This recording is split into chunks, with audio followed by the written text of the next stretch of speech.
Figma biggest update is here from Config 2025. They have launched 5 new products this year. The first one is Figma Sites. Now we can turn our design from Figma to web within Figma. No need to switch tools anymore. This one is a competition to Framer.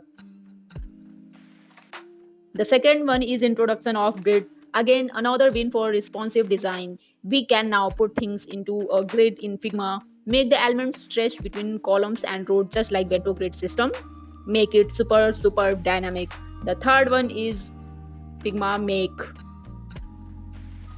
which can create fully functional prototype just after giving prompt. This is really amazing. The fourth one is Figma Draw, which will help us create illustration and graphics very easily.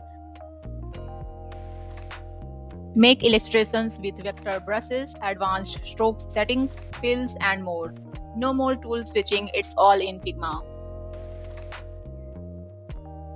The last one is Figma Budge, which will help us create brand assets at scale. Publish brand templates so your team can quickly create social media assets, display ads, one-pagers, and more. We will go in detail of these updates in my next upcoming videos, so don't forget to watch my next videos. If you like my videos, please like, share, and subscribe to my channel. Thanks for watching.